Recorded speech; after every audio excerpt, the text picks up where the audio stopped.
Nos toca en esta serie de Dios y la creación el versículo 20 y 21 con el quinto día de la creación. Y dice así el versículo 20 y 21 de Génesis capítulo 1. Dijo Dios: produzcan las aguas, seres vivientes y aves que vuelen sobre la tierra en la abierta expansión de los cielos. Quiero, como lo hemos visto anteriormente y en toda esta serie, que observemos y notemos claramente, cuidadosa, minuciosa y detalladamente, porque las palabras en el libro del Génesis, principalmente en los primeros tres capítulos, ya no restando la importancia a los primeros dos, que es importantísima las palabras originales y la forma en la que el Espíritu Santo nos describe. Noten ustedes, ¿verdad?, que cuando dice la Biblia, dijo Dios, produzcan las aguas, Dios pudo haber dicho que sean los peces, que sean las ballenas, ¿correcto? Que sean esto. Pero aquí Dios a las aguas les da una orden para que del agua se produzcan los animales acuáticos y toda la vida marina que existe en los mares y en los ríos. Esto es muy importante porque en el libro del Génesis hay diferentes palabras para entender lo que es la creación de la nada. O sea, la palabra vara, que dijo en el principio creó Dios los cielos y la tierra, esa palabra crear, en el versículo 1 es vara, con B de burro, vara, que significa crear de la nada, ex nihilo, lo que confirma Hebreos 11:3. Dice, porque Dios creó de lo que no existía lo que existió. Muy bien. Hay otras cosas que Dios no creó de la nada, como las estrellas y como el sol en los 6 días de la creación. Ellos ya existían, lo vimos en la clase anterior, porque el sol y las estrellas fueron puestos en movimiento, como dice el versículo 14. Luego dijo Dios, haya lumbreras. Esta palabra es ponerlos en movimiento. O sea, ya existían antes de que comenzara Dios la recreación de los 6 días de 24 horas en los cuales tú y yo actualmente vivimos. Entonces, muy importante. Y ahora claro que la ciencia demuestra, ¿verdad?, que de las aguas provinieron desde luego, como lo vamos a demostrar más adelante a través de la biología, la vida marina. Produzcan las aguas seres vivientes, aves que vuelen sobre la tierra en la abierta expansión de los cielos, y creó Dios los grandes tanín. Apunta esta palabra porque ahorita la vamos a ver inmediatamente, con T de tío, tanín, porque es importante cómo se tradujo en el Antiguo Testamento. Se tradujo monstruos, y lo vamos a ver más adelante, que también se tradujo serpientes, y también se tradujo en la palabra leviatán. Y estas palabras tienen un significado oscuro cuando las dejamos superficialmente, y cuando las comenzamos a investigar nos vamos a sorprender, como lo vamos a hacer a continuación. Creó Dios los grandes monstruos marinos. Desde luego aquí están involucradas las ballenas y todo ser viviente. Y esta palabra ser viviente, o esta frase, es Nepesh Chai. ¿Cómo suena? Nepesh Chai, que significa seres con alma. Seres con alma. Los animales tienen alma, los peces tienen alma, las aves tienen alma. ¿Qué quiero decir con esto? La única diferencia, me voy a adelantar, entre los peces, las aves y la vida marina es que no tienen espíritu. Porque la diferencia entre el ser humano y la demás creación de Dios es que tienen alma. Y al decir que tienen alma, significa, tú ve a los delfines cómo responden a las emociones humanas. El alma involucra los sentimientos, las emociones y la voluntad. Tú puedes meterte en una jaula de leones y ellos se someten al látigo del entrenador o del domador. Tú ves a los perros que mueven la cola, se entristecen si el dueño muere. Hay perros que van a la tumba a morirse con el amo. Tienen sentimientos, te dan expresiones, y la mayor parte de los elefantes son inteligentísimos. O sea, los animales, los peces sienten sin tener conciencia de su existencia. Eso es el alma. Es muy importante todo esto.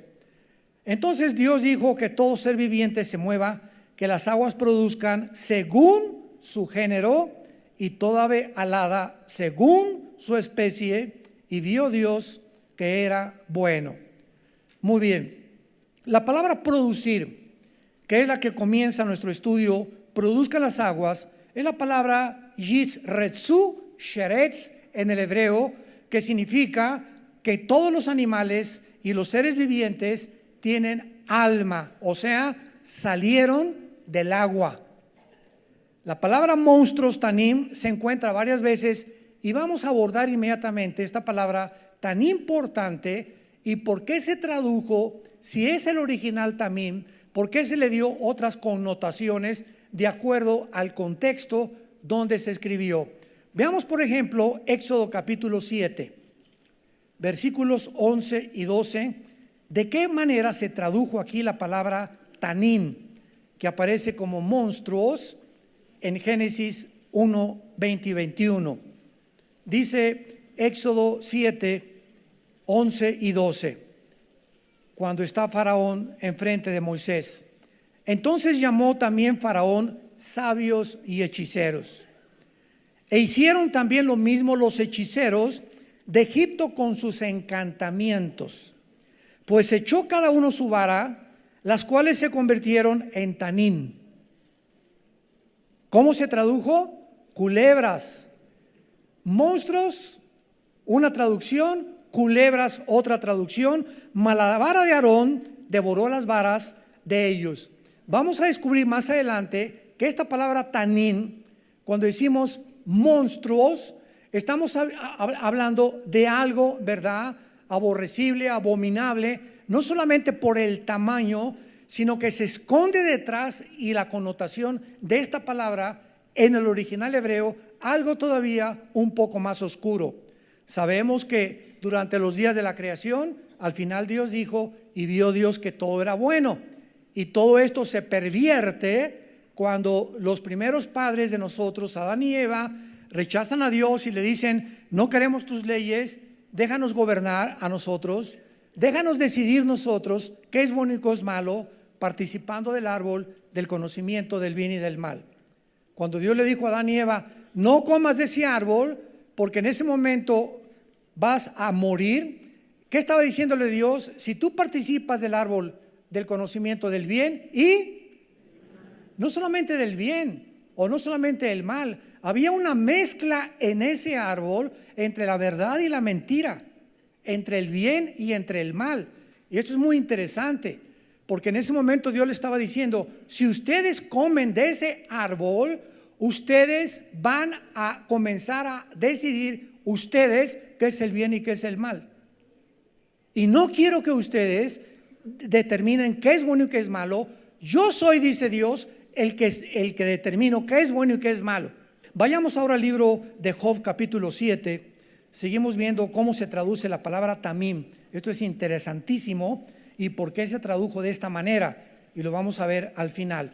Dice en Job capítulo 7, versículo 12, y dice así: ¿soy yo el mar o un tamín? ¿Cómo se tradujo aquí? En la Reina Valera 1960, que es la que uso yo, se tradujo monstruo. ¿Soy yo el mar o un monstruo marino para que me pongas guarda? O sea, en este momento Job está apelando para que pueda realmente entender que él no era una criatura que había sido rechazada por Dios después de la creación y después del pecado, desde luego. Y veamos ahora en el Salmo 74, versículo 13 y 14. Dividiste el mar con tu poder, quebrantaste cabezas de monstruos. Aquí es otra vez la palabra tanín, traducida monstruos. Pregunta: ¿qué alguna vez en la historia Dios destruyó ballenas? ¿O mató las ballenas? Nunca, ¿verdad? En el diluvio la vida marina subsistió. Pero la vida terrestre, todo donde había aliento, murieron. Entonces, aquí está interesante en este pasaje de qué se trata, de que algún día Dios quebrantó los monstruos de las aguas. ¿Qué monstruos? ¿A qué tanín se está refiriendo? Magullaste la cabeza del Leviatán y lo diste por comida a los moradores del desierto. ¿Quién es el Leviatán? ¿Quién es esta palabra que se usó, que es la misma en el hebreo, Leviatán, que está hablando de un monstruo pero que vive en el mar? Bueno, si seguimos nuestra investigación lo vamos a descubrir. Salmo 91, versículo 13. Sobre el león y el áspid pisarás. Salmo 91, 13. Hollarás al cachorro del león y al dragón. Y aquí se tradujo la palabra dragón, tanín. A ver, ya tenemos aquí tres connotaciones: monstruos, monstruos marinos, culebras o reptiles y dragones, traducidos con la misma palabra. ¿Por qué? Porque en el hebreo cada palabra tiene 4, 5, 6, 7 y hasta 8 sinónimos. Y dependiendo del contexto en el que encontremos en la Biblia, podemos descubrir qué es lo que el Espíritu Santo nos quiere transmitir. En otras palabras, estamos profundizando bastante ahorita en este aspecto para entender desde el principio a qué monstruo se refería Dios, y donde se refiere a ballenas en el capítulo 1, 21 del libro del Génesis. Ahora vayamos ya, para poder entender esto, a Isaías 27. ¿Qué es lo que están descubriendo ahorita ustedes? Que la revelación de Dios es gradual. Dios comienza revelándonos algo así, miren, chiquito. Y mientras tú sigues estudiando, se va abriendo. Y mientras sigues estudiando, se va abriendo. Y mientras sigues estudiando, el camino del justo es como la aurora, que va en aumento, dice Salomón en Proverbios, hasta que el día amanezca. Entonces, así es como el Espíritu Santo trata con nosotros. En kinder te enseñan aritmética, en segundo año tal vez ya sumas, en tercer año ya multiplicaciones y hasta divisiones, en cuarto año te enseñan otra cosa, en sexto año ya pasas a la secundaria a aprender álgebra, pasas a la preparatoria a aprender álgebra ecuacional o logaritmos, etcétera, etcétera, o enigmas o cosas más ocultas de la infinitud de las matemáticas, y tiene que ser todo gradual. Llegas a una clase de japonés, esta es la A, la B, la C, y todo es conforme vayamos nosotros aplicándonos al estudio de la materia que queremos nosotros aprender. Así es la Biblia. Tenemos nosotros que entender esto. Los que aman la Biblia y el estudio de la Biblia y se aplican a la Biblia, cosas que ojos no han visto ni han subido al corazón de hombre, son las que Dios tiene preparadas para tu vida, porque tú le amas con todo tu corazón y quieres saber más de Él, porque sus pensamientos no son nuestros pensamientos, y la forma como Dios actúa, sus caminos no son como nosotros actuamos. Como son más altos los cielos que la tierra, así son los pensamientos más altos que los nuestros, y los caminos de Dios son diferentes y mucho más grandes, incomprensibles muchas veces a la mente limitada y al intelecto finito con el cual nacimos. Muy bien, Isaías 27. En aquel día está hablando Dios ya de la consumación de su plan al final del tiempo. Ese día o en aquel día, Jehová castigará con su espada dura, grande y fuerte al Leviatán, serpiente veloz, y al Leviatán, serpiente tortuosa, y matará al dragón que se encuentra en el mar. Al dragón que se encuentra en el mar. Ustedes saben que la Biblia compara a Satanás en Apocalipsis capítulo 12 como el dragón, y se le llama Satanás el diablo, que significa el que acusa. Satán en el hebreo significa adversario o enemigo. Esos no son los nombres del diablo. Su nombre es Luzbel, Lucifer. Isaías 14 del 12 al 14. Es el nombre original de él. El diablo y Satanás son títulos de él. Como le presento al doctor Mario Pérez. Él no se llama doctor, es un título. Su nombre es Mario, apellido Pérez. Entonces, cuando hablamos del diablo, estamos hablando de alguien que acusa, pero estamos hablando de un querubín caído que controla el mundo a nuestro alrededor, invisible, y están debajo de él principados, gobernadores y una hueste de soldados rasos que tiene, que se llaman demonios, huestes espirituales en Efesios 6:12. Entonces, cuando nosotros vemos que al diablo se le llama el dragón, nos ponemos a preguntarnos, ¿existió en la historia los dragones? ¿De dónde salió la palabra dragón? Porque no hay ningún fósil que haya existido ni en la paleontología ni en la arqueología de dragones. Entonces, ¿de dónde salió? ¿Por qué en Japón se le llama el dragón rojo al emperador japonés y a todo el séquito que tenía el Japón de emperadores anteriormente también? ¿Y por qué ellos en Japón adoran el dragón? Y nos podemos a buscar en la historia, métete a internet, origen de los dragones, no vas a tener respuestas. Y la respuesta es la siguiente. Cuando en Génesis capítulo 3, la Biblia dice, y la serpiente, que era la más astuta de todos los behemá, o sea, de todos los animales que Dios había creado, vemos nosotros que esta supuesta serpiente no podía ser un animal común y corriente por lo siguiente. Los animales que Dios creó, el que tú me quieras mencionar, borrego, león, jirafa, ballena, en el mar, en las aves, ningún animal tiene conciencia de Dios. Nunca encontrarás un grupo de conejitos, te alabaré, ¿verdad? Menos de changos, ni muchos de los parientes que usted dice que vienen del chango del chita, tampoco, ¿verdad? Que hayan adorado a Dios. No hay conciencia de Dios más que en el ser humano. Es lo que significa a su imagen y semejanza. Muy bien. Entonces, cuando la Biblia dice en Génesis 3:1 que la serpiente era más astuta, ¿cómo sabemos que no era un animal ni era una serpiente? Porque cuando se acerca a la mujer, él le dice, la serpiente, a Eva, serás como Dios. Los animales no tienen conciencia de Dios. Entonces, esto no era una serpiente común y corriente. Tenía un conocimiento que ningún animal creado tuvo jamás.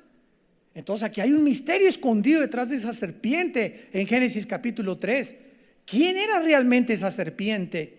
Y la Biblia nos los dice, ¿verdad? Después en el Apocalipsis 12, la serpiente antigua, el diablo, el Satanás, el dragón que engaña al mundo entero. Apocalipsis 12:8. Entonces la Biblia nos va revelando poco a poco quién se encuentra detrás de todo. ¿Quién era esa serpiente en el jardín del Edén? Era Satanás. Tal vez escondido detrás de un reptil, pero no era un reptil por la forma en la que hablaba, se expresaba y caminaba, convencía y tenía conciencia de la divinidad. Entonces aquí no hay ninguna duda de que no era una serpiente común y corriente, simplemente que hablaba. Muy bien. Esta palabra que se usa en Génesis 3:1 no es la palabra que se usa para los reptiles comunes y corrientes que se usa después en la Biblia. La palabra que se usa en Génesis 3:1 es Hashash. Hashash. Y Hashash era el más astuto de todas las serpientes que hay en el huerto del Edén. Y esa palabra significa ser luminoso. Ya nos vamos acercando un poquito más. Y cuando encontramos en Isaías 27 que hay 3 sinónimos para Satanás, se le llama el Leviatán, se le llama una serpiente veloz y se le llama serpiente tortuosa junto con la palabra dragón que vive en el mar. Y esto es importantísimo, interesantísimo, porque un dragón, escúchame con cuidado, un dragón es una culebra con patas y con alas. Godzilla. Godzilla es exactamente la representación de lo que es un dragón. Es una serpiente con patas y con alas y que vuela. Y entonces el Espíritu Santo usa aquí estas palabras, Leviatán, porque siempre se la asocia con el mar. Y cuando estudiamos el capítulo 1 del Génesis, versículo 2, nos dimos cuenta que en el capítulo 1 dice, Dios creó los cielos y la tierra y los cielos, y la palabra tierra es eretz, tierra seca. Y en el versículo 2 del Génesis aparece, y la tierra estaba desolada y vacía. En el hebreo, tohu, bohu, 2, 3, y estaba llena de tinieblas. ¿De dónde salieron las tinieblas? Y 4, aparece la tierra cubierta de agua. ¿Cuándo se envolvió en agua la tierra? Cuando haciéndola creó Dios originalmente la tierra, la creó seca. Y después aparece cubierta de aguas, que Dios tiene que separar las aguas para crear la atmósfera y que quede 2/3 partes de océanos y 1/3 parte de tierra seca en el planeta que habitamos. Entonces nos damos cuenta que se menciona en quinto lugar en el versículo 2 de Génesis 1, abismo. Y las tinieblas cubrían el abismo. Y en el Nuevo Testamento, la palabra tinieblas, la palabra abismo, desolado, caótico, vacío, siempre están asociadas con el pecado. Entonces algo pasó entre el versículo 1 y el versículo 2 que hizo que la tierra donde tú y yo habitamos ahorita tuviera que ser vuelta otra vez a ser renovada para que el ser humano la ocupara y quitarle a Satanás las llaves que él tenía de este planeta antes que nosotros, porque desde este planeta planeó Satanás el pinochetazo. Planeó el golpe de estado contra Dios y dice en Isaías 14, 12 y 14, subiré. ¿Qué significa subir? Que estaba abajo. ¿Y de dónde estaba? Lo dice ahí. Subiré más allá de las estrellas y los cielos. Las estrellas, el sol y la luna existían antes de Génesis capítulo 1. En Génesis capítulo 1 simplemente Dios los puso en movimiento, pero el universo fue paralizado con la rebelión satánica de los ángeles contra Dios. Fueron aquí en la tierra, comenzaron a habitar, y aquí comenzaron la raza preadámica antes que nosotros. Dios tuvo que juzgar el mundo y renovarlo en el versículo 3 del libro del Génesis, cuando Dios dice que sea la luz. ¿Por qué la luz? Porque antes estaba el universo envuelto en tinieblas, y Dios dice en 1 Juan capítulo 1, es luz y ningunas tinieblas hay en él. ¿Ven cómo precepto sobre precepto, línea sobre línea, comparando la suma de tus palabras, dice el Salmo 119, es la verdad, comparando versículo con versículo, y dentro de un contexto tenemos y podemos armar una buena y sana doctrina. ¿De dónde vienen los grupos de los cultos y las sectas? De que realmente tienes más evidencias que ellos para demostrar que lo que están hablando son incoherencias o sacadas fuera de contexto. ¿Ven por qué tenemos que defender la Biblia? ¿Por qué tenemos que presentar con mansedumbre la esperanza que hay en nosotros? Porque para eso somos estudiantes de la palabra de Dios, y ahorita el siglo XXI requiere de este tipo de cristianos. No salen de, ¿puede el cristiano tener tatuajes? ¿Puede el cristiano usar falda? ¿Puede el cristiano tomar vino? ¿Puede el cristiano dejarse el pelo largo? ¿Puede el cristiano usar chones? Por el amor de Dios. Ya salgamos, ¿verdad? Dios mío santo, Jesús, María y José y el burrito que los acompaña. Muy bien, vemos entonces que detrás de todo esto, en el fondo del mar se encuentra el abismo. En el fondo del mar se encuentra el abismo.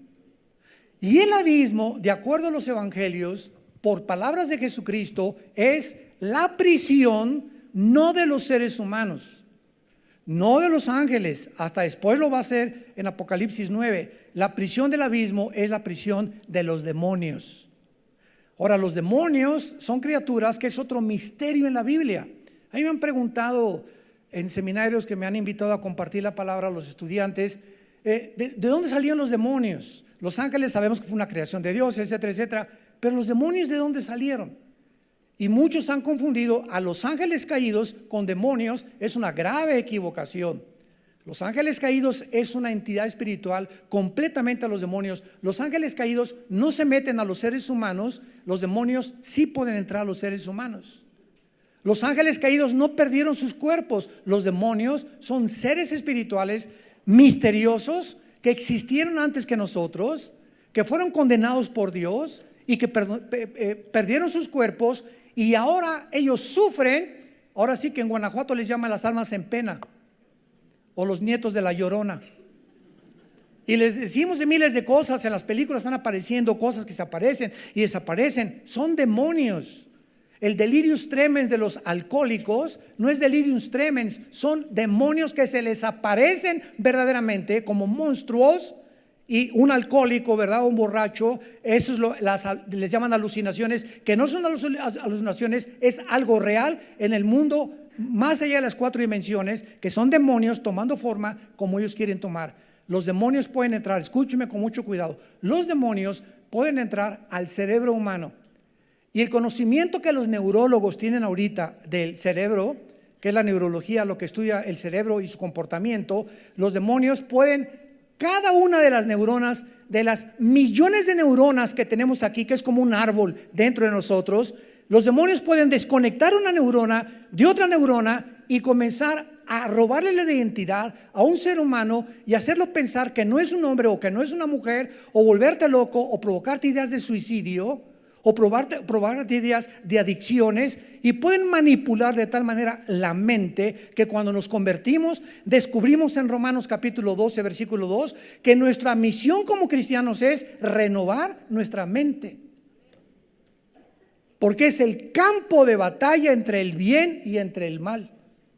Aquí en tu cerebro se encuentra el campo de batalla entre el bien y entre el mal. Aquí se libra la guerra del cristiano, aquí en la mente. Y esto es lo que tenemos que transformar por medio de la renovación de la palabra de Dios. Y esto es lo que hace que cambie nuestra manera de pensar y que cambie tu persona y que te quite lo macho camacho y que te quite la dictadura en tu casa y el matriarcado en tu casa, que te quite las adicciones del sexo, de las drogas, de la homosexualidad y todas las malinformación y deformaciones que la identidad del ser humano ha perdido por las telenovelas, por las películas, por las revistas, por la presión de los medios de comunicación. Y venimos a la Biblia y Dios quiere volver otra vez a renovar y a restaurar lo que Él quiere que seamos para Él, santos en toda nuestra manera de vivir, porque es la única manera de ser feliz. Es imposible viviendo en pecado, imposible ser feliz. El pecado es causa de la amargura, del estrés, de la incredulidad, de la decepción, de la frustración, de las desilusiones, de que ya no quieres vivir. Todo ese es el resultado de tu mente que está siendo gobernado por tu mente. La santidad, paz, gozo, dominio personal, paciencia, tranquilidad, visión, seguridad, esperanza. Y aquí les pongo el camino de la bendición y de la maldición. Deuteronomio 11, 20 al 30. Escoge tú, dice Dios, qué camino quieres seguir. Escoge la vida que quieras seguir. Ahí está delante de ti. Tenemos el libre albedrío para escoger qué camino podemos escoger. ¿Quieres seguir amargado? ¿Quieres seguir amargada? ¿Quieres ir acostándote con todos tus novios? ¿Quieres cometer adulterio en el matrimonio? ¿Quieres traicionar a tu esposa? ¿Quieres traicionar a tu esposo? Recuerda una cosa: cada acción que tomes tiene consecuencias, para bien o para mal. Tú decides aquí qué acción y qué decisión vas a tomar. ¿Voy a ser fiel a mi esposa? ¿Me voy a mantener virgen hasta el día de mi matrimonio? ¿Voy a tratar de vivir una vida santa delante de Dios? ¿Voy a cuidar mi cuerpo? ¿Le voy a dar ejercicio a mi cuerpo? Por lo menos 3 litros de agua diarios. Quiero mi cuerpo quiero conocer a mis nietos, que crezcan y todo. Tenemos nosotros la decisión de vivir como querramos vivir. Y de las consecuencias que se derivan de nuestras acciones, somos agentes morales responsables. Muy bien. La teoría de la evolución enseña, ¿verdad?, que la primera vida animal en los océanos fue algo parecido a una amiba. Es lo que enseña la teoría de la evolución y los maestros de tu escuela. Pero la Biblia nos revela que Dios creó primero las criaturas mayores. Veamos algunos ejemplos. Las ballenas pesan 150 toneladas en promedio. Las ballenas son mamíferos y hasta ahora no se ha encontrado un solo fósil de ninguna criatura a medio camino entre un mamífero terrestre y uno marino. No se ha encontrado un solo fósil, una sola mutación entre un animal marino y un animal terrestre, porque la teoría de la evolución lo enseña. Y esto que estoy compartiendo con ustedes lo he compartido con científicos, con ateos, con psicólogos, con psiquiatras en Ecuador, en Guayaquil, en Panamá, en Costa Rica, donde nos han invitado en universidades demostrándoles las asombrosas evidencias y la estupidez de la teoría de la evolución, que es una marihuanada, como siempre lo he dicho. Todos los mamíferos marinos son absolutamente diferentes el uno del otro. Por ejemplo, las ballenas son completamente diferentes de las focas. Las focas son completamente diferentes de los delfines y de los elefantes marinos. Cada especie dentro del mar se adapta particularmente a la vida que Dios puso en el cuerpo de la ballena, en el cuerpo. La ballena no nada con la rapidez de un delfín. Las ballenas no tienen el sentimiento con los seres humanos que nos siguen, que nos obedecen. Ves tú a los SeaWorlds que hay en el mundo y ves los espectáculos del delfín que los hacen brincar y le hace así la persona y obedecen, ¿verdad? Son completamente diferentes en inteligencia que las focas, que los pingüinos, etcétera, etcétera. Y vean, por ejemplo, lo siguiente: el oído y el ojo de una ballena son bastante diferentes de un mamífero terrestre. El oído y el ojo de las ballenas son diferentes a cualquier animal terrestre. La mamá ballena posee un sistema muy ingenioso para darle leche a su bebé. Nunca te has preguntado, ¿verdad? ¿Cómo en el mar no se ahogan los bebés? ¿Cómo se conecta la mamá ballena para darle leche, como mamíferos que son, a su bebé? Bueno, es que el hocico del bebé, Dios lo creó para que se ajustara herméticamente con el cuerpo de su mamá, de manera que no se pudiera mezclar el agua del mar con la leche de la mamá. Entonces, cuando el bebé se conecta con la ballena, así es como darle vueltas a una botella y cerrarla completamente. Como por ejemplo, las botellas de vino vienen cerradas herméticamente. Tú destapas una botella de vino y el aire comienza a entrar a la botella de vino. Entonces tú te sirves una copa de vino, se baja como a la mitad. Bueno, no tomes tanto, ¿verdad? Que no me esté proyectando, ¿verdad? Una broma. La tercera parte, entonces va a quedar oxígeno. Y entonces, si tú dejas destapar la botella de vino, se comienza a oxidar. ¿Por qué? Porque ya tiene un vacío la ballena. Ya no tiene el vacío que tenía cuando fue puesto el tapón. Entonces ahora te venden, ¿verdad? En todas las vinaterías de las licorerías, que si tú tomas la botella de vino, tú la tapes y le saques el aire a la botella de vino y te dura 3 o 4 días máximo con buen sabor. Una botella de vino no dura más de 3 o 4 días, la tienes que tirar. O te la acabas en los 3 o 4 días o la tiras, porque es lo máximo que aguanta el oxígeno dentro de la botella. Entonces, este hermetismo que existe, existe también en el hocico de los bebés de las ballenas. Se pegan tanto que no hay absolutamente ninguna partícula, ni una gotita insignificante del mar que se meta ahí, porque así es como Dios lo creó. Su tráquea se prolonga por encima de la garganta de la mamá, de manera que la leche no se pueda ir a sus pulmones. Este sistema de la ballena no lo tienen las focas, no lo tienen los pingüinos, no lo tienen los mamíferos terrestres, no lo tienen los canguros, no lo tiene ningún animal fuera de la ballena que Dios creó. Y este sistema ha sido perfeccionado de tal grado que la mamá, ¿verdad?, como del bebé, nunca hubiera habido, o sea, hubiera podido haber una evolución gradual de pasar de la vida del mar a la vida terrestre, como enseña la teoría de la evolución. Veamos algunos ejemplos de la variedad de la vida marina. Existen 100,000 especies de molúsculos vivos, más de 100,000 moluscos vivos, más de 35,000 crustáceos, o sea, cangrejos, que son completamente diferentes a todos los animales cerca del mar. Y existen más de 25,000 peces vertebrados diferentes los unos de los otros.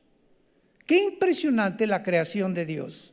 Los moluscos varían de tamaño, desde los caracoles pequeños hasta un calamar gigante de 20 metros de longitud.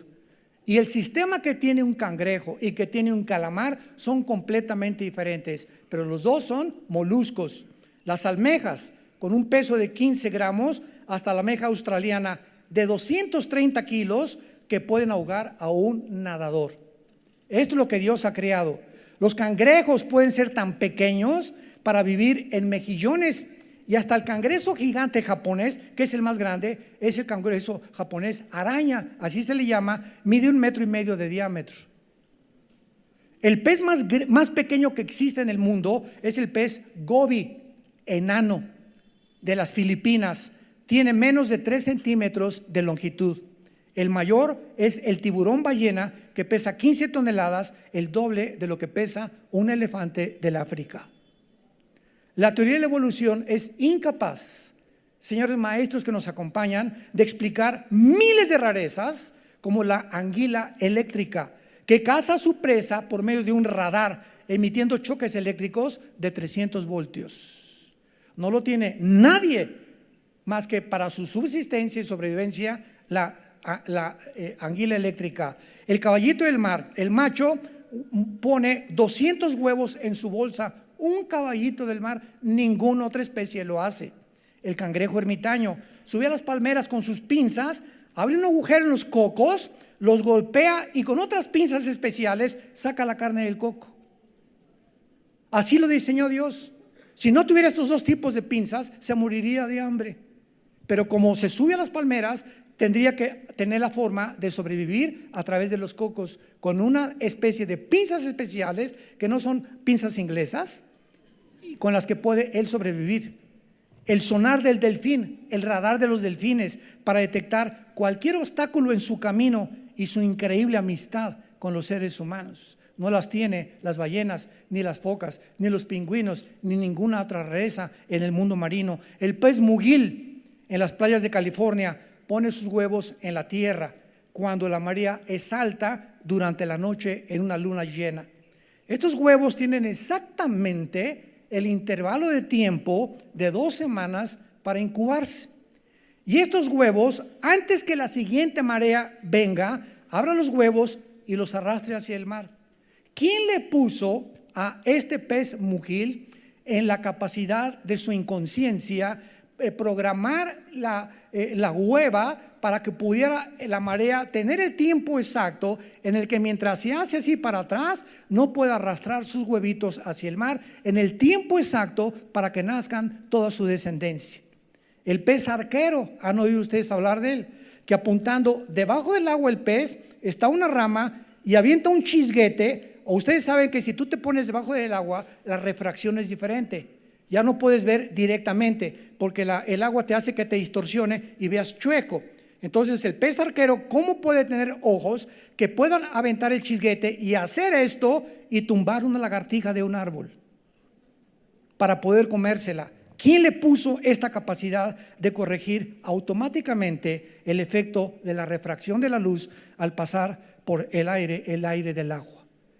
Y así vemos todas las maravillas. Los cielos cuentan la gloria de Dios, y la creación de Dios nos muestra que hay alguien superior con una inteligencia y que es imposible la tontería de la teoría de la evolución. Y terminamos en el versículo 2 de Génesis capítulo 1. Y dice la Biblia, pasando rápidamente a las aves, Génesis 1:22, y Dios los bendijo diciendo: fructifiquen y multiplíquense, llenen las aguas de los mares y multiplíquense las aves de la tierra y fue la tarde y la mañana el día quinto. Las aves fueron creadas también completas desde el principio, recibiendo inmediatamente la orden de multiplicarse. Pero la teoría de la evolución enseña que las aves descienden de los reptiles. Sin embargo, no han contestado, mis queridos personas, amistades evolucionistas, las siguientes 3 preguntas elementales, mi querido Watson. Como decía Sherlock Holmes, el detective inglés. Número 1, ¿cómo pasaron los peces de escamas a tener plumas? Virgen de la Macarena. 2, ¿cómo se transformaron de sangre fría a sangre caliente? Y 3, ¿cómo empezaron los reptiles a practicar el vuelo, por el amor de Dios? ¿Saltando de un acantilado o de la quebrada de Acapulco? Es interesante que la palabra para aves en el hebreo, se las voy a dar al que le interese, es la palabra Enrique, W, P de papá, H. Eup es la palabra hebrea para aves. Incluye a todos los insectos voladores, a los mamíferos voladores, o sea, a los quirópteros y a los reptiles voladores o a los pterodáctilos. Todo esto implica la palabra hebrea que se tradujo para aves. Vemos pues a través de todo esto que se encuentra la sabiduría, el poder y la inteligencia de un creador que, siendo el creador de los cielos y la tierra, cuando creó el universo, cuando no existíamos nosotros, cuando no existían los ángeles, ni los querubines, ni los serafines, Dios en su mente, antes de crear las billones de galaxias y las maravillas de la velocidad de la luz y las leyes cósmicas y la primera y la segunda ley de la termodinámica y las leyes de la gravitación, antes que nada, Dios en su mente tenía la cruz. La idea de la cruz estaba en la mente de Dios antes de que Él creara el universo. Las galaxias, las estrellas, los cielos, los tronos, los principados, todo fue creado por el Hijo de Dios, con el propósito de que todo le perteneciera a Él y que Él fuera el centro, el núcleo del programa y de la sabiduría y del amor de un Dios, creador de todas las cosas, junto con su Hijo Jesucristo.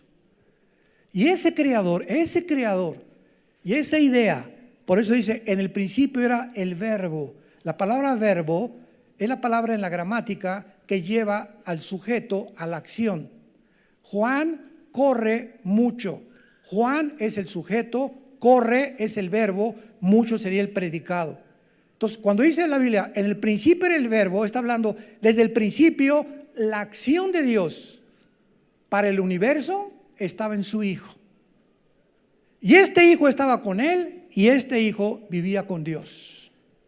Y Él fue el que inició todo. Ese Hijo bajó hace 2000 años a meterse al embrión de una virgen. Dios entró a un embrión. Se metió un embrión Dios. Esto nos vuela las neuronas del cerebro. Se mete a la parte más pequeña, microscópica, donde comienza la vida, el creador. Y ahí dentro de 9 meses se esconde Dios en la matriz de una virgen, de una muchacha. Ahí estuvo los 9 meses Dios escondido. Y cuando Él nace en el lugar más pobre que pueda haber, en un pesebre. Vive como carpintero. Comienza a enseñar el camino, la verdad y la vida a los seres humanos. Y comienza la maldad de los seres humanos. Se desemboca contra su persona. Él nunca vendió drogas, nunca mató a nadie, nunca robó a nadie, nunca dijo una mentira. Siempre amó, siempre sanó, siempre abrazó. Fue misericordia, fue compasión, fue humildad, fue esperanza. Y los seres humanos agarramos a ese hombre que era el epíteto y era el simbolismo de todo lo que acabo de mencionar, y lo colgamos en una cruz y le gritamos que era un criminal sin serlo, es juzgado como un criminal injustamente, y Él desde esa cruz nos dice que nos ama.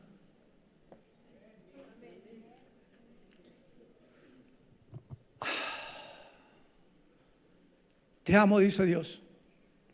Mira lo que me has hecho. Y desde esa cruz le pido perdón a mi Padre que te perdone.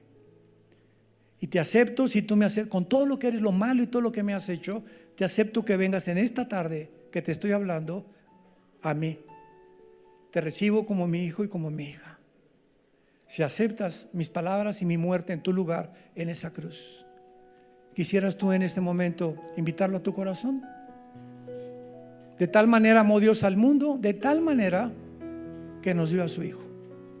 No hay mayor amor que el que da su vida por los amigos.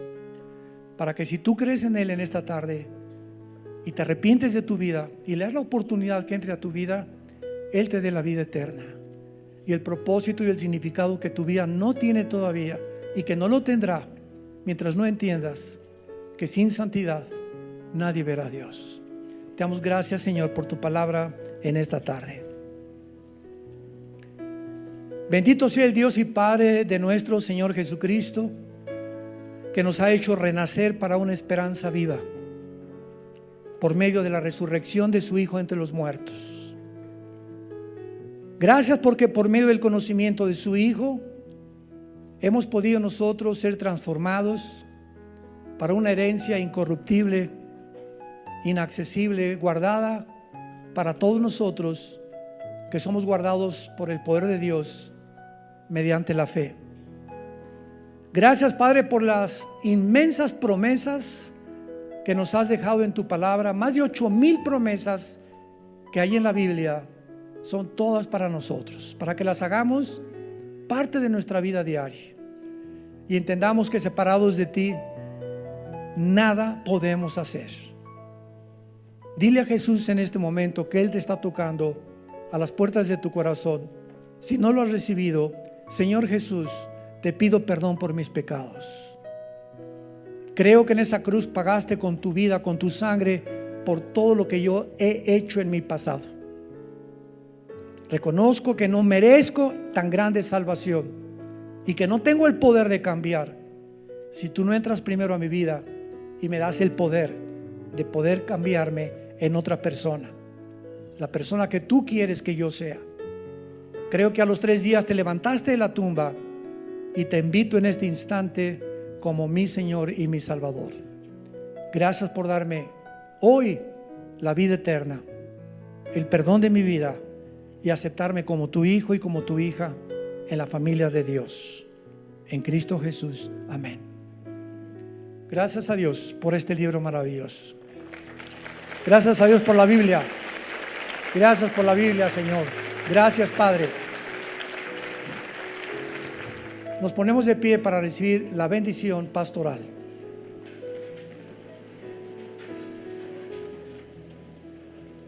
Los que quieran pueden extender su mano hacia acá, como un símbolo simplemente que reciben la bendición. Si no, no hay ningún problema. Que Dios bendiga tu vida y tu matrimonio. Que Dios bendiga el fruto que llevas ahora en tu vientre. Que Dios bendiga a tus hijos. Que Dios bendiga a tus padres. Que Dios bendiga el esfuerzo que haces en tu vida para trabajar. Y que Dios te guarde y te dé salud.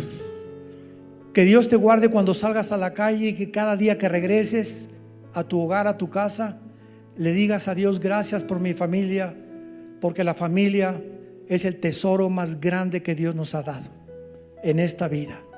Que Dios te dé un espíritu de sabiduría e inteligencia que fortalezca tu vida interior, que guarde tus pensamientos y tu corazón en Cristo Jesús para que no peques en contra de Él y que puedas transformar tu manera de pensar gradualmente en el énfasis y en la perseverancia que tú le des al estudio de la Biblia, para que pueda el Espíritu Santo trabajar en tu vida interior y mostrarte las grandes maravillas y promesas que Dios tiene para nuestras vidas. Que Dios guarde tus pensamientos y tu corazón en Cristo Jesús y que Dios te dé paz. En el nombre de Cristo les bendecimos. Amén.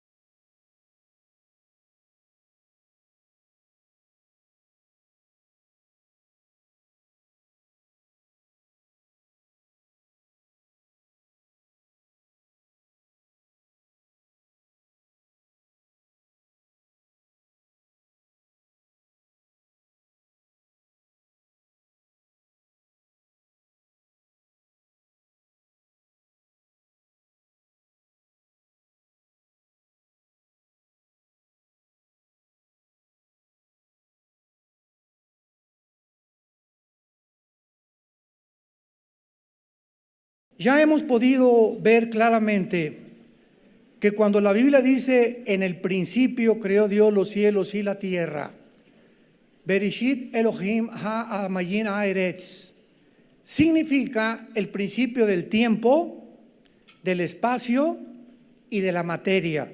Me van siguiendo con mucho cuidado. El espacio, el tiempo y la materia no son eternos. Tuvieron un principio. Y cuando habla Dios del principio, está hablando Dios antes de que fueran creados los ángeles. Porque los ángeles, los querubines y los serafines fueron creados antes que nosotros. Eso lo pudimos ver ya en Job 38, en Proverbios capítulo 8, en el Salmo 104, en Hebreos capítulo 1, etcétera, etcétera. Entonces hubo una creación antes que nosotros de entidades espirituales que Dios les llamó serafines, que no son querubines. Los serafines es una entidad espiritual, los serafines es otra entidad espiritual con diferentes características, y los querubines y los serafines no son ángeles.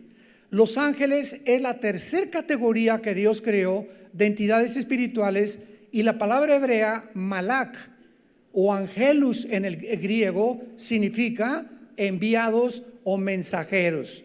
Entonces, a la tierra, a este planeta, no han descendido los serafines.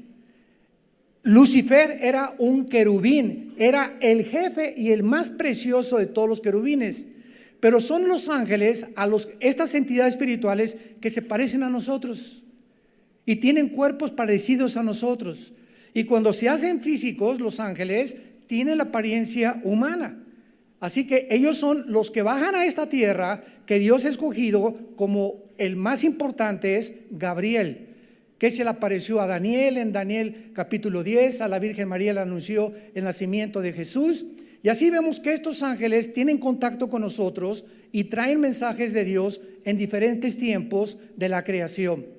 Y nosotros fuimos ya después de la recreación de los 6 días que estamos estudiando, fuimos creados. Y quiero recordarles algo. Ayer le comentaba a mi esposa que recordando Colosenses 1:17, donde dice Jesús es el que creó los cielos, la tierra, los principados, los tronos, los dominios, etcétera, etcétera. Es increíble, escuchen esto, que cuando Dios creó el universo, en su pensamiento existía la redención. Desde que Dios creó los serafines, los querubines y todo lo que existe de las millones de galaxias, siempre estuvo en el pensamiento de Dios la cruz. La cruz es el centro, el núcleo de la sabiduría de Dios. Y ha sido en la cruz donde Dios ha manifestado su más grande poder, su más grande perdón y su más grande amor por todos nosotros. Y ninguno de nosotros nos imaginamos que después de la muerte vamos a ser usados en un nivel superior a los ángeles. Porque ahorita los ángeles son superiores a nosotros en sabiduría, en poder y en fuerza. Porque estamos en un mundo de 4 dimensiones y ellos pueden trasladarse a las 4 dimensiones, tomar forma humana, comer con nosotros. Los ángeles comen comida, no sé si pozole y tamales de Oaxaca también, pero comieron cabrito en Génesis 18 con Abraham y con Sara, ¿verdad?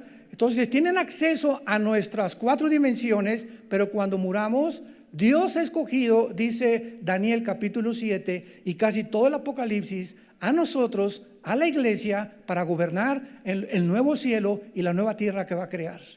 Nosotros, los seres humanos, que estamos atravesando como peregrinos este mundo para aprender a gobernar en la vida futura. Por eso Apocalipsis termina Jesús diciendo: el que venciere gobernará conmigo, se sentará conmigo y habrá tronos donde muchos cristianos tendrán la facultad por su fidelidad en este mundo de gobernar junto con Jesús. Porque habrá cristianos, soldados rasos también. No todos los cristianos van a gobernar.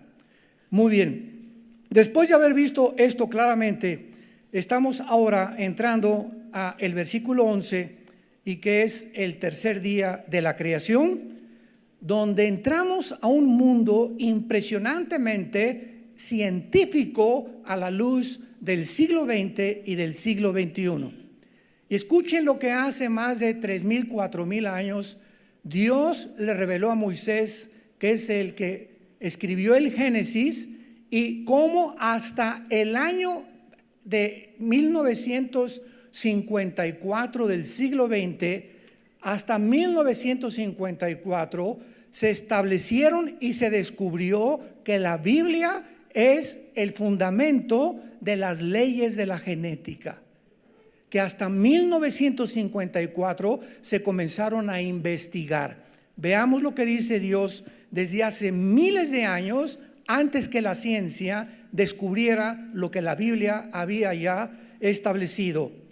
Después Dios dijo esto: produzca la tierra hierba verde, hierba que dé semilla, árbol de fruto que dé fruto, si lo quieren subrayar, según su género. En otras palabras, los árboles de duraznos van a producir duraznos, no uvas. Los árboles de nueces van a producir nueces. Los árboles de papaya van a producir papaya. Las palmeras van a producir coco. O sea, cada árbol tiene escondida en su semilla un código genético que se transmite a través de miles de años. Y jamás una palmera de coco va a producir papayas, ni tampoco melones, y menos uvas. Se establecen las leyes inexorables de la genética, y vamos a adentrarnos más adelante en los seres humanos, en las aves y en los mamíferos. Y continúa diciendo que su semilla esté en él, sobre la tierra, y fue así. ¿Por qué? Porque es en la semilla impresionantemente pequeña donde se encuentra en las uvas, en las manzanas, en las naranjas, una información, podríamos traducirlo, un software.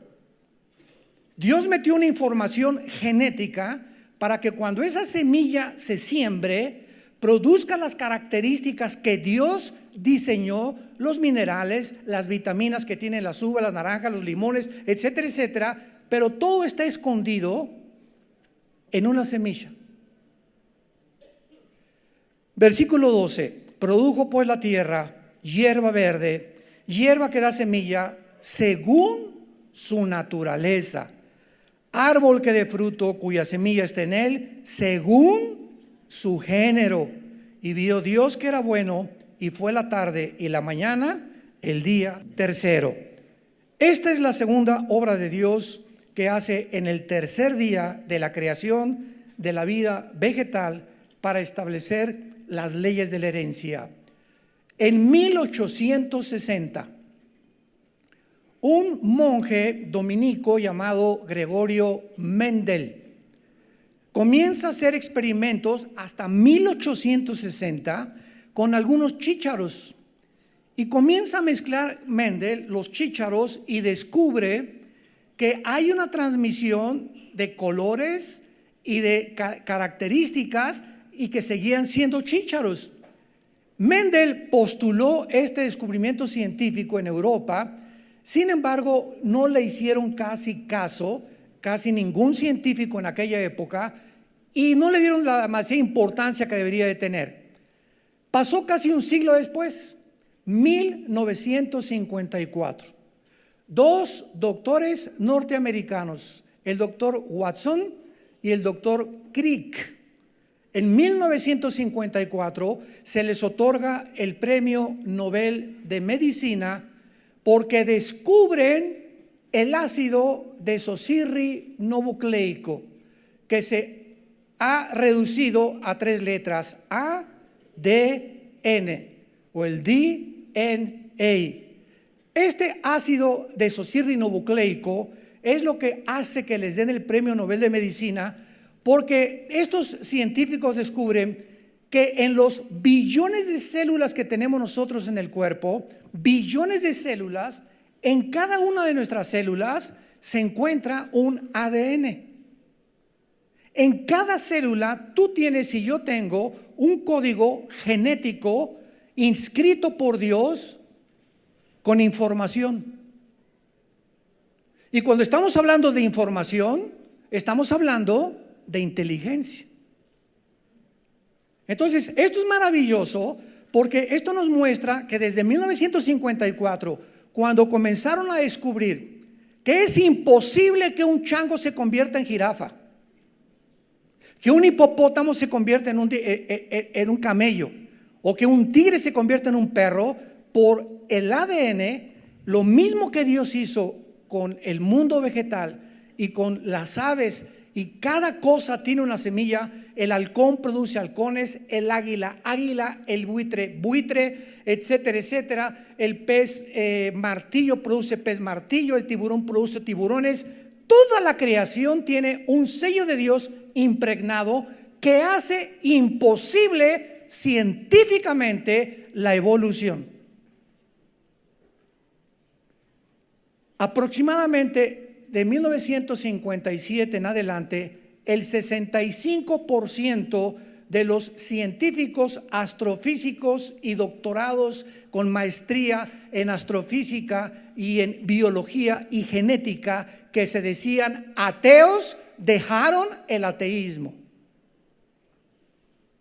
y comenzaron a producir, y hay cantidad de libros en las bibliotecas de grandes científicos actualmente que ellos dijeron: es imposible, aunque no aceptamos el cristianismo todavía, mi mente honesta científica no puede aceptar la evolución. Es imposible biológica, física y genéticamente la famosa evolución que se sigue enseñando en las universidades, en las escuelas y en la mayor parte de lo que existe en el área de la educación en el mundo entero.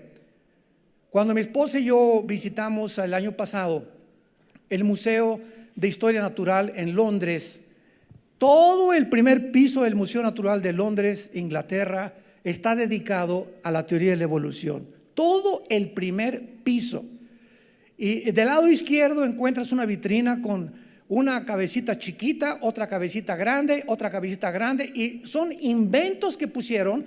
Yo no sé de cuál fumaron para haber inventado estas cabezas que nadie puede decir que realmente venimos de ellos, como la famosa teoría del hombre de Neandertal, el hombre de Piltdown, el hombre de Pekín, y todos estos son fraudes, escúchenme esto, fraudes de la pseudociencia que trataban de poder encontrar el eslabón perdido.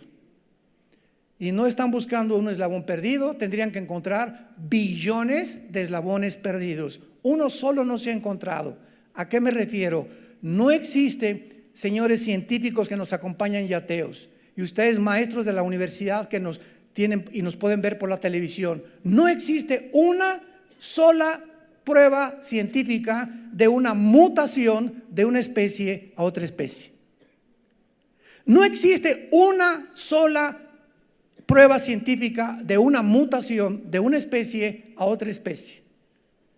El perro sigue siendo perro. Hay perro pastor alemán, rottweiler, gran danés, chihuahueño, lo que tú quieras, pero son caninos. Hay gatos, ¿verdad?, de Angora, gatos peludos, gatos gordos, chiquitos, etcétera, etcétera, pero son y pertenecen a esa especie. Hay tigres, panteras, felinos, gato leopardo, etcétera, etcétera, pero son felinos. Y así nos damos cuenta que cada especie tiene que respetar en su genética la instrucción y el código que Dios puso en su esperma. Y es en el esperma del hombre donde se encuentran, en los 23 cromosomas del esperma del hombre y en los 23 cromosomas del esperma de la mujer, donde se encuentra, lo que platicábamos ayer, nuestro género. ¿Tú por qué eres hombre? Yo decía ayer en la conferencia, tú puedes decir: es que yo soy hombre, pero me han dicho que yo debo sentir lo que yo sea, y pues no me siento hombre, me siento mujer. ¿Y qué les compartimos ayer? Si tú eres un hombre y tú quieres, alguien te infectó tu cabeza diciéndote que no eres lo que tú naciste, tú estás contradiciendo tu naturaleza. Y cuando tú contradices tu naturaleza, ¿sabes lo que pasa? Comienzas a distorsionar tu realidad y algo pasa en el mundo neurológico, en las neuronas. Y estas personas, lo vimos ayer con estadísticas, el 65% de los muchachos entre 15 y 25 años que se han querido cambiar de sexo, el 65% se han suicidado. Una vez que se someten a la cirugía, lo que no pueden cambiar es que hay más de 2,300 diferencias genéticas entre el hombre y la mujer. Entonces te cambian tus órganos genitales o de alguna forma te hacen sentir hormonas para que te crezca o no te deje crecer el pelo facial o lo que tú quieras, pero las hormonas no las pueden cambiar en ese sentido porque genéticamente eres hombre porque traes el cromosoma Y. ¿Qué es lo que te hace varón a ti y a mí? Que tú y yo, cuando mi papá tuvo relaciones con mi mamá, el cromosoma Y viajó y fertilizó los cromosomas XX de mi mamá. Y nací varón por el cromosoma que me transmitió mi padre, que las mujeres no tienen. Las mujeres no tienen el cromosoma Y, lo tenemos nada más los varones. Entonces la biología determina nuestro género, no National Geographic, no una ficción jurídica que quieren legislar, no el mundo, no los sexólogos, no la doctora Corazón y menos Walter Mercado. Entonces tenemos que aceptar como Dios nos creó. Y el propósito del diablo, ¿qué significa todo esto? Que el diablo quiere robarnos nuestra identidad. Nos quiere hacer creer que no somos lo que Dios nos creó. Porque en ese momento algo le sucede al ser humano, repito, neurológicamente, donde comienzas a perder la brújula totalmente. ¿Y por qué se quieren suicidar más tarde? Porque no pueden aceptar, después de hacerse la cirugía para el transgénero o cambiarse de género, aceptar que no son lo que Dios los creó. Algo sucede en el mundo del espíritu que los demonios los comienzan a atormentar, y ya que los cambiaron de género, se los llevan al infierno. Para aquellos que no aceptaron a Jesucristo o que no tuvieron tiempo de arrepentirse. Qué cosa más triste. Muy bien. Es significativo pues que las plantas no fueron hechas como semillas, sino como plantas ya maduras. Ya lo observaron, ¿verdad? O sea, hay una teología que se llama el teísmo. Y dentro hay el ateísmo y el teísmo. Dentro del teísmo enseñan, bueno, sí creo en Dios. Yo conozco muchos genetistas que dicen que son teístas. Y ellos creen en que Dios hizo la semilla y que de ahí creó todo. O sea, que hubo un proceso de evolución y aceptan que fue creado por Dios. Pero la Biblia rechaza el teísmo porque aquí vemos que Dios hizo un árbol de duraznos, así apareció los árboles de mangos, y en todos sus frutos y en toda su creación estaban las semillas que Dios había puesto. Y así también aparecimos nosotros, los seres humanos. Dios creó a Adán y a Eva ya maduros. Dios creó árboles ya maduros. Dios creó águilas ya maduras. Y ahí viene la pregunta: ¿qué fue primero, el huevo o la gallina? La gallina, exactamente. Bíblicamente, ya Dios creó con madurez todas las cosas. No hubo una evolución en que se fue produciendo un sapo y después pasó a una rana, o de la rana pasó a un pez o a un anfibio, después a un mamífero, etcétera, etcétera. Eso es, y yo siempre le he llamado marihuanadas, perdonando la expresión. O se aventaron un viaje de peyote de María Sabina en Oaxaca. Entonces, todo esto es absolutamente maravilloso porque tenemos un libro que se llama la Biblia, que hace pedazos las filosofías de los seres humanos, refutando argumentos y toda altivez que se levanta contra el conocimiento de Dios.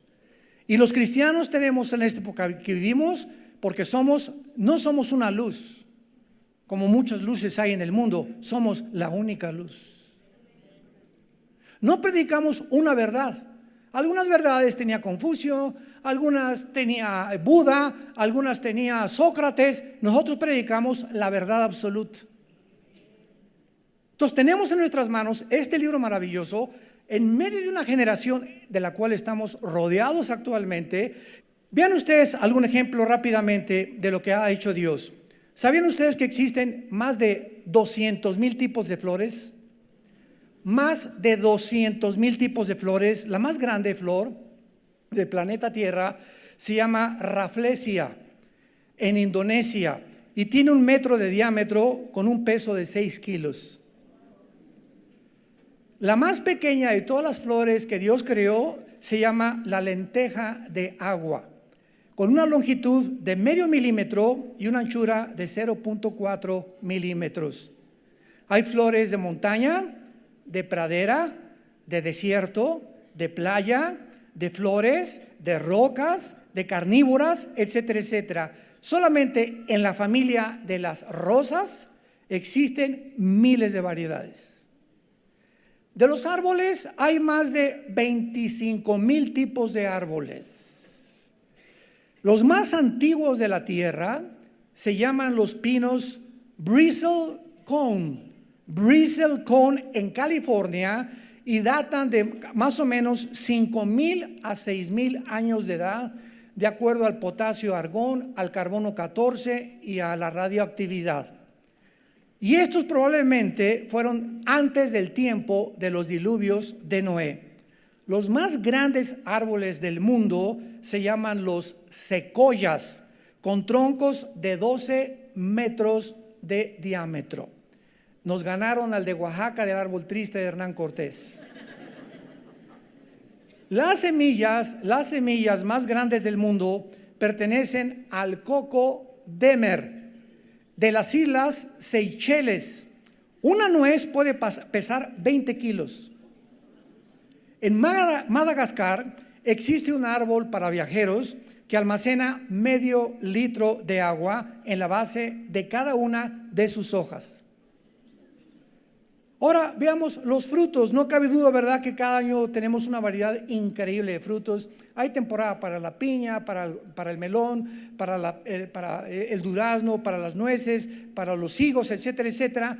Todo planeado por Dios para saber que en la temporada que son las nueces es lo que necesitamos. Cuando hay papayas es lo que necesita nuestro cuerpo. Cada temporada, el fruto que la tierra produce es lo que Dios calculó que en esa época, de acuerdo a la distancia que tenemos con el sol y a la presión atmosférica, es la fruta que nuestro cuerpo necesita.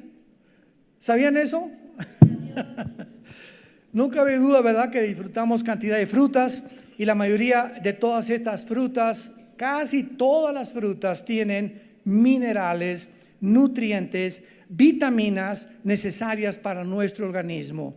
Por ejemplo, la uva, y de lo que se hace el vino tinto, produce el resveratrol, que es el antioxidante y el anticoagulante más grande que existe.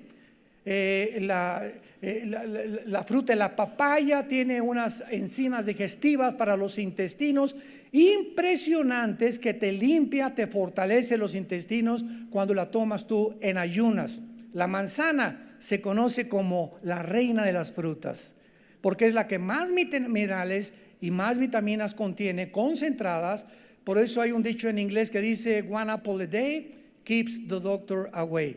Una manzana diaria mantiene al doctor lejos de tu vida, ¿verdad? Entonces, qué bueno para que las personas puedan. Y los árboles frutales se llaman en hebreo eitz pri, como suena E de Enrique y latina T de tío Z. Eitz pri, P-R-I, como el partido del PRI. Veamos ahora el versículo 14 al 19 y trasladémonos a la creación del sol y de la luna y veamos las maravillas que tiene encerrado este maravilloso libro del Génesis. Y dice así, versículo 14: luego dijo Dios, haya lumbreras.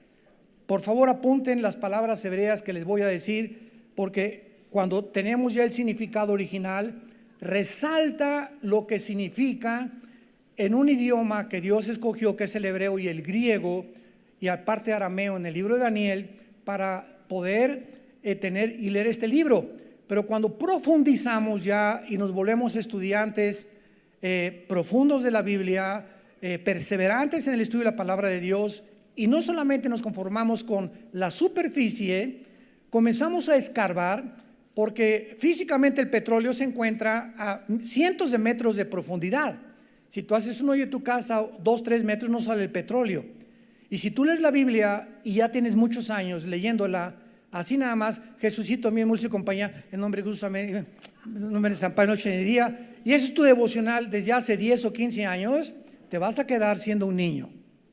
No has crecido, no vas a madurar, no vas a tener discernimiento entre las cosas del bien y del mal. Dice en Hebreos 5 que los que tienen necesidad del alimento sólido son los que tienen ejercitados sus sentidos en el bien y en el mal. Y eso nos los da cuando anhelamos y decimos: Padre, quiero ahondar contigo, quiero profundizar contigo, tengo hambre, como el siervo clama por las aguas, así clama mi alma por ti, oh Dios. Tengo sed de ti, Señor. Tenemos que llegar a ese punto de estar ansiosos de conocer más a Dios. Y no nos imaginamos, no tenemos idea de las cosas que Dios ha escondido para aquellos que le quieren buscar con todo el corazón. Esta palabra lumbreras es maor, así como suena, con M de mamá en el hebreo. Y es importante la palabra cuando dice haya lumbreras, es la misma palabra en hebreo, haya. ¿Y qué es lo que quiero decirles con ustedes al volver a repetir estos dos capítulos del Génesis? Ya habíamos enseñado el Génesis todos los 49 capítulos, ¿verdad? Hace como 4 o 5 años. Pero ¿por qué hemos vuelto a profundizar más ahora? Todavía más, porque cada año Dios nos descubre cosas nuevas. Y una de las cosas que descubrí fue lo siguiente: para entender el libro del Génesis, el capítulo 1 y el capítulo 2 de la creación, necesitamos entender qué fue lo que Dios creó de la nada, ex nihilo, que es la palabra que se usa para nada más 3 veces. ¿Qué fue lo que ya una vez que Dios creó algo, Dios comenzó a modelar? Es la palabra yatzar con Y en el hebreo. Y ya que Dios estaba modelando, se usa la tercera palabra en el hebreo que es asa, A-S-A, que ya significa dar forma o dar los últimos retoques. Entonces, cuando Dios dice haya lumbreras, escúchenme con atención, el sol y la luna ya existían antes del primer día. Algo pasó entre el versículo 1 y el versículo 2, como ya lo hemos estudiado profundamente con la etimología hebrea y con las pruebas de la misma Biblia, de que entre el versículo 1 y el versículo 2 hay un gap o un abismo impresionante de millones de años que muchos teólogos no han acabado de aceptar todavía. Y lo toman literalmente, ¿verdad? Dicen, no, es que así fue. Y cuando estudiamos el versículo 2, que ya lo estudiamos, nos dimos cuenta que las mismas palabras originales niegan absolutamente que pueda hacer una creación y que en el principio fue la creación de nosotros y que en 6 días Dios creó el universo. Dios creó en 6 días el planeta Tierra y al ser humano en el 6º día, pero antes de nosotros había ya una creación de los seres angelicales, que son los que Dios creó en el principio. O sea, del principio a la creación humana pasaron millones de años. Y esto lo revela Ezequiel 28, Isaías capítulo 14, Job capítulo 38, que se llama la rebelión de Lucifer y de los ángeles caídos, que fue antes que nosotros. Pero ya no vamos a retroceder para eso. Muy bien, entonces dice Dios haya, no dice Dios y creó Dios el sol y la luna, sino esta palabra haya significa ponerlos, escríbelo en movimiento. Ahí estaba el sol y la luna. ¿Y cómo es posible que en el primer día Dios dijo que sea la luz? Si es hasta el 4.º día cuando aparece el sol y la luna.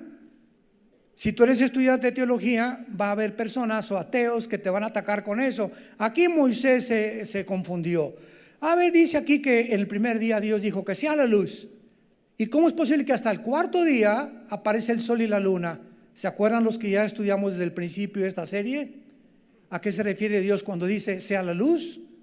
Que hasta el siglo XXI los astrofísicos y los científicos no han podido determinar qué es la luz, más que es una energía, es un ciclo o un fluido de fotones o de electrones, pero no han podido determinar qué es la luz realmente, porque la luz viaja y viaja a 300,000 kilómetros por segundo y es una velocidad constante que descubrió Alberto Einstein. Y cuando Dios dice en el primer día que sea la luz, ¿qué fue lo que dijo? Que sea la energía. ¿Cuál energía? el espectro electromagnético que rodea la Tierra, lo vamos a ver más adelante, y que hace posible la comunicación. Nos salimos de la atmósfera y ya no puedo comunicarme los astronautas porque el sonido ya no viaja fuera de la atmósfera. Entonces, de la atmósfera hacia abajo hay un espectro electromagnético que hace posible que tú me escuches ahorita y que se pueda grabar la voz en cintas y que se pueda transmitir la charrita del cuadrante en el radio y tener bandas FM, AM, porque aquí están junto a nosotros. Estamos rodeados de ondas que no oímos ni vemos y que son sintonizadas por diferentes bandas de acuerdo al aparato que tú tengas, pero están en existencia a nuestro alrededor. ¿Qué es eso? Se llama energía. Y sin esa energía no nos hubiéramos podido comunicar, ni Cristo hubiera podido comunicar los pensamientos de su Padre. Todo fue planeado.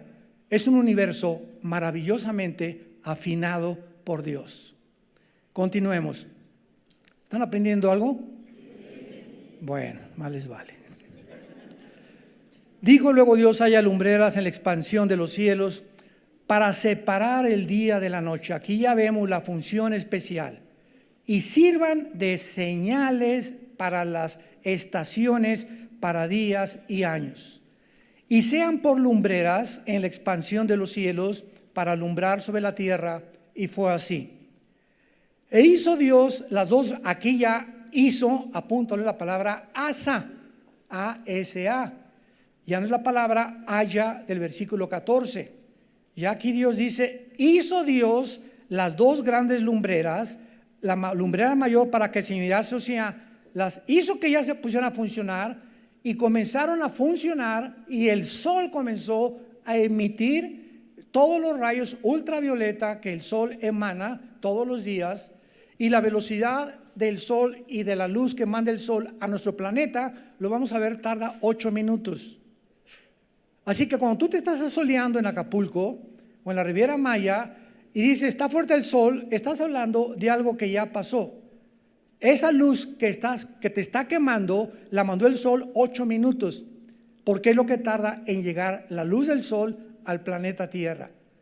Y esto hace precisamente que el espectro electromagnético y el ozono impidan que entre directamente la luz ultravioleta y nos queme, como va a suceder en Apocalipsis 16 en el juicio de las copas. E hizo Dios las dos grandes lumbreras, la lumbrera mayor, que es el sol, para que señoreara en el día, y la lumbrera menor para que señoreara en la noche. Y también hizo las estrellas. O sea, también las estrellas no fueron creadas en el cuarto día, las estrellas ya existían. ¿Cómo lo sabemos? Lee Isaías 14 del 12 al 14. Cuando Satanás planeó atacar a Dios, y cuando la Biblia dice en Isaías 14, 12 al 14, que Satanás dijo: subiré y seré y pondré mi trono sobre las estrellas y sobre el cielo. Esto sucedió antes de la creación del hombre, porque en el sexto día, cuando lleguemos ya en algunas semanas que lo vamos a ver, el sexto día, la creación del hombre, ya Satanás estaba en el huerto del Edén como una criatura caída, ya se había rebelado contra Dios. Y esto no sucedió en los 6 días de la creación, sucedió antes de que Dios recreara la tierra, porque la tierra tiene más de 10 billones de años. Había un grupo de teólogos hace algún tiempo del Instituto para la Creación Científica de San Diego, California, cristianos, y en el cristianismo hay muchas áreas o divergencias, ¿verdad? Unos creen que se pierde la salvación, otros que no se pierde la salvación, unos creen que puede el cristiano tener demonios, otros que no, otros que todos deben hablar en lenguas, otros que las lenguas ya cesaron, etcétera, etcétera. Son doctrinas no esenciales para la salvación. Pero había un grupo de teólogos muy respetados, dirigidos por un doctor que se llamó Henry Morris, en San Diego, California. ¿Y saben ustedes lo que ellos dijeron y escribieron hace 15 o 20 años? Que el que no creyera que la Tierra es joven, o sea, el planeta Tierra, no nosotros, el planeta Tierra es un hereje. Y más tarde se fundó otro grupo de científicos cristianos por Hugh Ross y por otros astrofísicos, más de 700 astrofísicos y científicos cristianos, que pudieron demostrar a través de los métodos científicos, aunque no son aproximados, que la Tierra no puede tener a través de los fósiles menos de 10 billones de años de antigüedad. Así que este grupo de teólogos del grupo de San Diego dijeron que la Tierra era joven y que el que no creyera eso era un hereje. Lo dijeron basados en ¿qué? En que si se dice que la Tierra es más antigua que lo que ellos enseñan, estamos apoyando la evolución, porque la evolución necesita millones de años para poder ser demostrada. Y este grupo de astrofísicos cristianos también a sus hermanos cristianos les demostraron que aunque la Tierra tuviera 100 billones de años, la evolución es completamente una fantasía, una idea que no cabe ni en la física, ni en la biología, ni en la genética, ni en ninguna disciplina científica. Así que pues siempre ha habido entre nosotros choques, ¿verdad?, entre los cristianos, y tenemos que profundizar, porque si tú vas a un seminario bautista, te hacen como bautista. ¿Y qué creen los bautistas, verdad? Bueno, tienen bastante buena doctrina, pero producen más evangelio. Si vas a un seminario de presbiteriano, ¿cómo sales? Como presbiteriano. ¿Qué enseñan los presbiterianos? La teología y la reforma, basados básicamente en los 5 puntos de Calvino. Si vas a un pentecostal, sales hablando en lenguas desde que sales de tu casa. Entonces todos tienen diferentes líneas, ¿verdad?, de enseñanzas. Entonces cuando tú sales de un seminario, yo gracias a Dios fui criado por un bautista, no criado, me llevó a cabo un misionero bautista. Después él se fue y caí en manos de pentecostales, y después en manos de presbiterianos, y después en manos de bautistas, y me dio oportunidad a Dios de conocer todas las ramas, y comencé a sopesar cada doctrina a la luz de la palabra, y es lo que tenemos que encontrar: el equilibrio de estas doctrinas, porque una verdad, una herejía, es una verdad llevada al extremo. Entonces es verdad que muchas cosas son verdad en la Biblia, como las lenguas, ¿verdad?, pero las llevaron a un extremo tal en el que llegaron siquiera a enseñar hace algunos años que si tú no hablas en lenguas, no tienes el bautismo del Espíritu Santo. Esto es una herejía ya. Esto es un extremo ya completamente sacado ya y distorsionado de la palabra de Dios. Entonces, ¿qué es lo que necesitamos? Estudiar la palabra de Dios y darnos cuenta que muchas cosas que sabíamos no las sabíamos como nos las habían enseñado. Y cuando venimos a la palabra, el Espíritu Santo nos guía siempre y cuando, escuchen esto, una de las condiciones más importantes de conocer a Dios es la pureza sexual. La pureza sexual es imprescindible para que tú puedas tener revelación del Espíritu Santo. Y por eso es ese énfasis: sean santos como yo soy santo, dice el Señor. Ese énfasis en la santidad, ¿por qué lo hace Dios? Porque en esa santidad que nosotros abrazamos y que debemos odiar y aborrecer el mal con todo nuestro corazón, es de donde viene la iluminación de la revelación que ya está escrita en la palabra. Y de ahí viene precisamente de la palabra de Dios. Pero Dios, el Espíritu Santo, dice la Biblia, los puros, en Mateo 5, verán a Dios. Y ahora, ¿dónde vemos a Dios? Lo vemos en la Biblia. Yo vengo a la Biblia en las mañanas, mi corazón tiene que estar limpio, mi alma tiene que estar limpia. No puede haber pecados escondidos. Si hay pecados escondidos, el Espíritu Santo va a chocar y no voy a entender las cosas como Él me las quisiera revelar. Necesitamos la pureza de nuestra vida interior para caminar con Dios. Si tú no tienes pureza sexual, vas a vivir muchos años y no vas a pasar de ser un niño espiritual en la palabra de Dios. Y te vas a perder de miles de bendiciones que Dios tiene para todos los que le aman con el temor de Dios en sus corazones.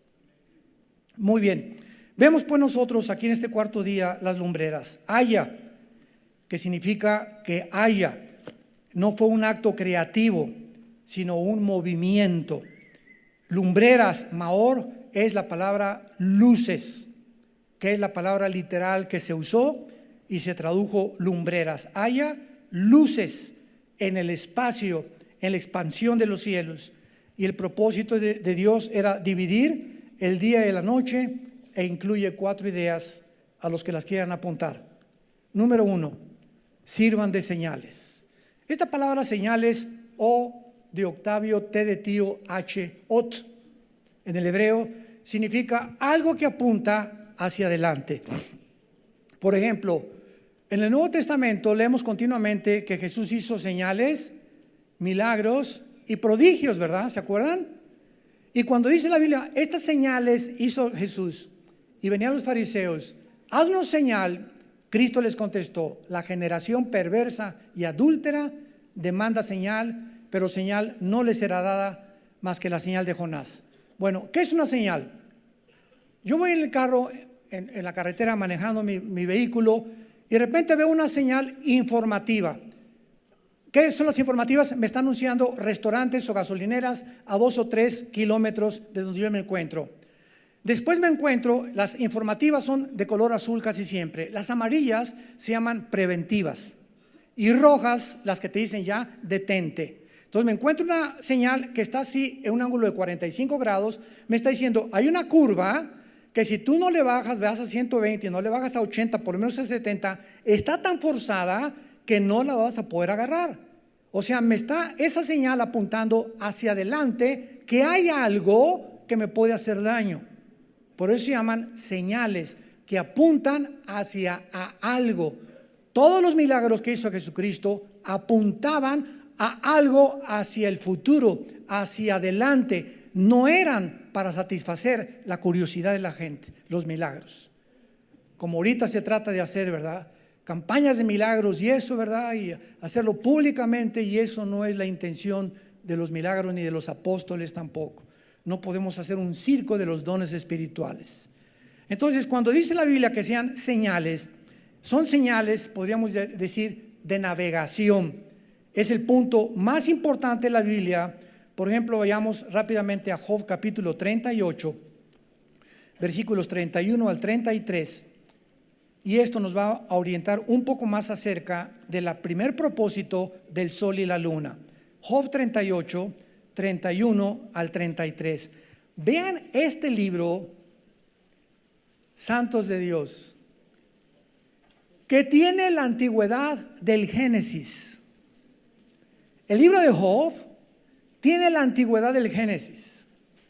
¿Cómo pudo Job tener el conocimiento de la astronomía que hasta Galileo Galilei en 1620 y pico comenzaron con los telescopios a sondear el espacio?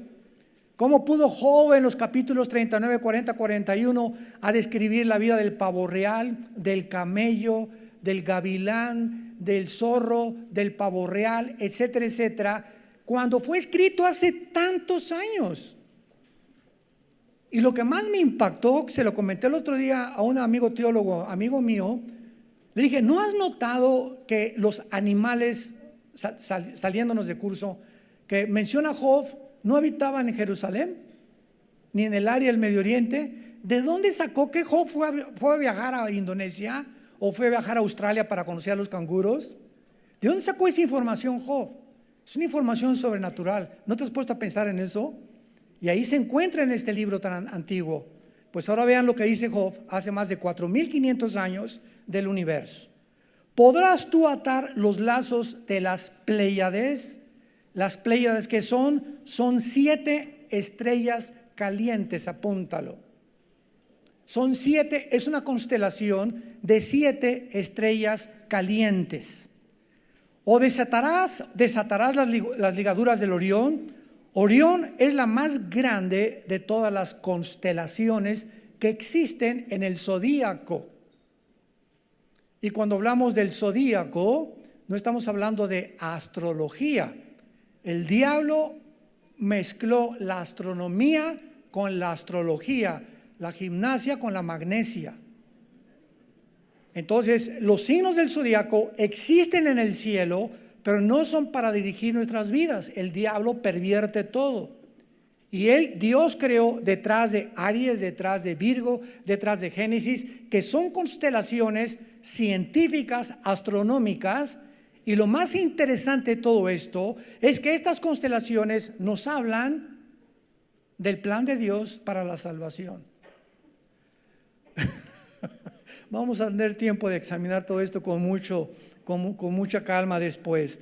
Entonces el Orión es la más grande de las constelaciones, y le dice Job, Dios le está preguntando a Job, sacarás en tercer lugar, sacarás tú a tiempo las constelaciones de los cielos Y esta palabra constelaciones es la palabra Masoret. Masoret en el hebreo. O guiarás la osa mayor, era Arcturus en el hebreo, se tradujo la osa mayor con sus hijos. Es la estrella brillante 215 veces más que el sol, la osa mayor, 215 veces más fuerte que la luz del sol, la osa mayor. ¿Supiste tú las ordenanzas de los cielos? O sea, Job, ¿me estás tratando de preguntar por qué sufres? ¿Me estás tratando de preguntar por qué hay pecado en el mundo? ¿Me estás tratando de preguntar por qué permití que el mal entrara al universo? Tú quieres respuestas a preguntas morales, ¿verdad? Pero ¿sabes una cosa, Job? Adelantándonos a nosotros al tiempo, lo mismo que Einstein le pudo haber dicho a un niño de 5 años. Doctor Einstein, ¿me puede usted explicar qué significa E igual a MC al cuadrado? Mira, niño, ¿tiene cerebro? Sí. ¿Usted no tiene cerebro, doctor Einstein? Claro que sí. Nada más que mi cerebro, Pepito, está más desarrollado. Es el mismo cerebro que el tuyo, pero está más desarrollado. Entonces, si yo te explicara ahorita mi fórmula de la relatividad, E igual a MC al cuadrado, no la podrías entender porque no tienes la capacidad todavía filosófica, ni científica, ni madura para poder entender algo que tienes que comenzar con la A, con la B. Primero aprendes a sumar, después a restar, después a multiplicar, después a dividir, después raíz cuadrada, después logaritmos, después álgebra, después matemáticas cuánticas, y así vas desarrollando hasta las ecuaciones cuánticas, porque tienes que aprender primero a sumar. Todo tiene un proceso. Y así hay ateos. A ver, contéstame usted, señor. ¿Dios es todopoderoso? Sí. Entonces, ¿por qué Dios creó al diablo? Le dije, dale gracias a Dios, porque cuando venga Dios, contigo va a comenzar. Entonces tenemos preguntas que hacerle a Dios, es verdad, y Dios no se molesta porque lo cuestionemos, como lo hizo Job. Al final en el libro de Job, Dios no reprende a Job, Dios lo ama y le multiplica todo lo que perdió. Pero ese es el punto con las constelaciones. Cuando Dios comienza a interrogar a Job y diciéndole, ¿tú conoces las constelaciones, Job? Pues ni siquiera en aquel tiempo, ni siquiera cuál es la estrella del norte, ni la del sur, ni Venus, ni si era la luna, será melón, será sandía o será eso, que aquello, ¿verdad? O sea, era una ignorancia impresionante. Y Dios dándole a entender, mi creación va mucho más allá, Job, de lo que tu imaginación limitada pueda comprender o entender. Quiero que me entiendas una cosa. No me cuestiones en las cosas en que no te voy ahorita a contestar, porque no las entenderías. Tu mente no está desarrollada. Simplemente adórame. Cree en mí. Crea. Sin fe es imposible agradar a Dios. Hace muchos años, estaba viendo hace unos días, el doctor Billy Graham, que ganó más de 200 millones de personas en el siglo XX, ha sido el evangelista clasificado como el que más personas y a más países del mundo ha llegado. Él dijo que cuando comenzó su ministerio tuvo una crisis de fe y tenía un amigo que comenzó a decirle, es que la Biblia tiene errores, etcétera, etcétera. Y entonces dice que en esa época, cuando él comenzaba a predicar en los 40 del siglo pasado, salió al campo y simplemente se hincó delante de Dios y le dijo, Señor, confieso que hay muchas cosas que no entiendo, pero las voy a creer por fe. Y aunque no las entienda ahorita, te voy a seguir y voy a aceptar lo que tú me has revelado y lo que mi mente puede comprender, y yo sé que más adelante lo voy a entender. Y eso fue la puerta de ahí en adelante que Dios le abrió para convertirse en el evangelista número 1 de la historia del cristianismo. No podemos luchar contra los pensamientos de Dios. Muchas cosas tenemos que entender que estamos limitados intelectual y espiritualmente para comprender la mente de Dios. En segundo lugar, las señales que Dios creó en el cielo fueron para las estaciones. Ya lo vimos, la palabra Moadim. Y esto es interesante porque cuando vamos a Levítico 23, 1 y 2, las fiestas de Dios para Israel, escuchen esto, la Pascua, los primeros frutos, los panes sin levadura, Pentecostés, el arrebatamiento de la iglesia o la fiesta de las trompetas, la fiesta del Yom Kippur o de la expiación, y la séptima, que es Sukkot o los tabernáculos. Las 7 fiestas no son de Israel, son las fiestas de Dios, que Dios le dio a Israel para que cuando las representaran conocieran más a Dios, escondido Jesús detrás de esas fiestas.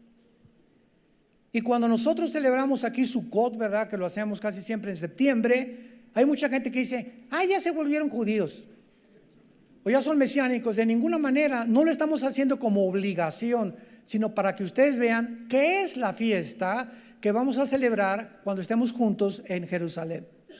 La fiesta de los tabernáculos en el milenio. Entonces más vale que comiences a saber cómo vas a bailar. Bueno, eso va a ser lo de menos, ¿verdad? Muy bien. En tercer lugar, para días. Para días se refiere al movimiento de la rotación de la Tierra. La Tierra tiene un movimiento de 24 horas sobre su eje, 365 días alrededor del Sol, y el Sol y la Luna determinan el día y la noche de nuestro planeta. Y en cuarto lugar, para años se refiere al movimiento de traslación de la Tierra alrededor del Sol, que hasta 1625-30 se descubrió que no era el Sol el que giraba alrededor de la Tierra, sino que era la Tierra la que giraba alrededor del Sol. Cuando Galileo Galilei presentó esto al Vaticano, lo condenaron a muerte. La iglesia no podía soportar un dogma de fe, porque no era ni siquiera fe. Y ya Galileo decía: es la Tierra la que gira alrededor del Sol, lo que se comprobó años después.